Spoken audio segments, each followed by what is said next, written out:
Yes, when I was 10 years old, I used to live in Shepherd's Bush in West London, not that far from here. And every Saturday afternoon, I used to go to Shepherd's Bush Market. You see, I was very keen to see what people were selling, what they were buying, but most importantly, what they were throwing away. Because very frequently among the rubbish, I could find something useful, for instance, wooden boxes from which I could make a cricket bat.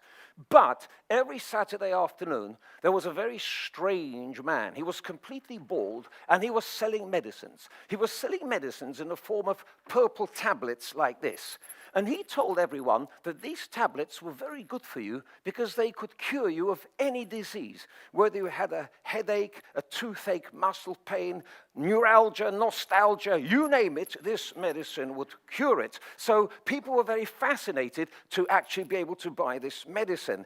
And they wanted to know why they should buy it. And he said the reason why this medicine was so particularly good and other medicines were bad is because this medicine does not contain any acid. And everyone knows that acids burn. And he had some examples to show people. He had some common medicines displayed on the table outside in the open air, and he showed these medicines to people and told people how evil they were. He had, for instance, Seidlitz powders used for stomach complaints, which contained tartaric acid.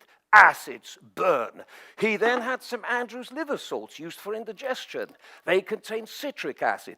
Acids burn, he would say. And then he had some aspirins used for headaches and many other purposes. And if you read the label here, they contain acetyl salicylic acid. Acids burn. And he said, please allow me to demonstrate to you the awful damage that these medicines can do, which contain acids in your stomachs.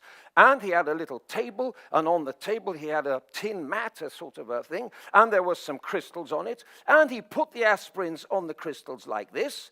And then he said, when you are suffering from a headache or toothache or something, it is entirely possible that you may also have a sore throat.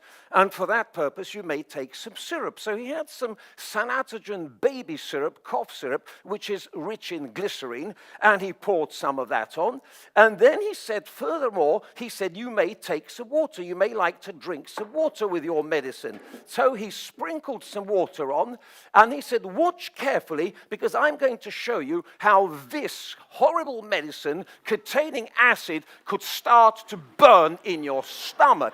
And as the man was talking, as he was talking, suddenly the whole thing burst into flame. People were absolutely terrified of what the consequences would be of taking such a medicine. And do you know what they did? They put their hands in their pockets and they pulled out £5 which was a lot of money in those days, and they used to buy his medicine. Now, as a 10-year-old, I was very fortunate because to start off with, I was never ill. Even more fortunate still, I didn't have any money, so I couldn't buy it in any case.